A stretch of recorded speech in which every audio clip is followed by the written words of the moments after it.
After they took the city of Jericho and moved inland, there was still a lot of work to do.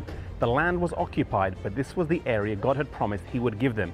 He had promised that if they diligently kept his commandments and followed him, that he would clear out the land and drive out the nations from the river Euphrates to the Mediterranean. They were warned that if they didn't do this, the people would be a constant thorn in their side.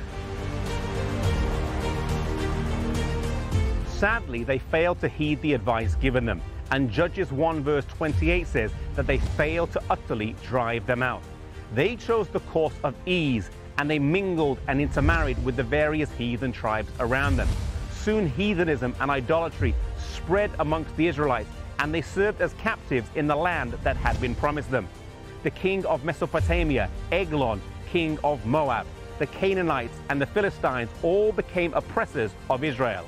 On each occasion, God raised up a deliverer: Othniel, Shamgar, Ehud, Deborah, and Barak. There was a cycle. They fell into captivity and remained in captivity until they cried out to God for a deliverer. Then God raised up a judge who delivered them, and they were free from captivity, often as long as the judge was alive. Then when the judge died, they fell back into apostasy and captivity. So often this is the case with us. We have ups and downs in our spiritual lives, sometimes strong and sometimes weak.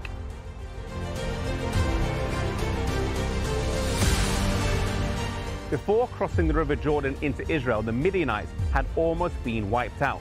But a small number remained, and over time they grew, became powerful, and oppressed Israel for 7 years.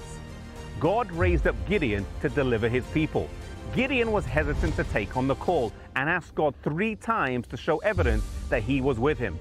After whittling down his men from 32,000 to 300, he won the battle in the most extraordinary way. God was making a point. I am the one who has the power. Trust me and not yourselves.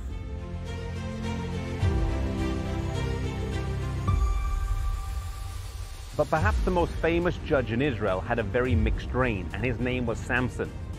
Born into the tribe of Dan in the family of Manoah, he was consecrated as a Nazirite at birth. No wine, no unclean foods, and his hair was not to be cut. However, living close to the Philistines, he mingled with them and married one with disastrous results. Then he was a judge for 20 years. As he got older though, his old weaknesses came back, and he was ultimately seduced by Delilah to give away the source of his strength. As a prisoner to the Philistines, he ended up killing more Philistines at his death than during his life, and it's believed he is buried here at the top of this hill.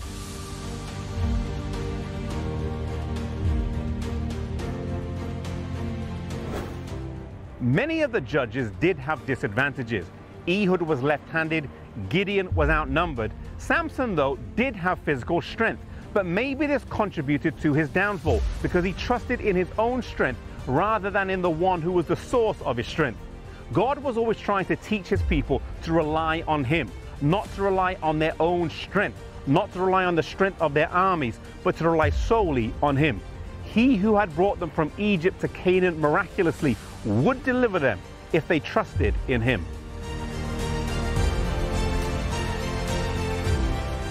God wants us to have a consistent walk with him, not one that goes up and down all the time, but for us to learn to trust implicitly in him based on how he has led either us or others in the past. When we remember how good God has been to us, we can know and have the assurance that when we confront obstacles that seem insurmountable, such as the Midianites to Gideon, we can know that God has 1,000 ways to provide for us, of which we know nothing.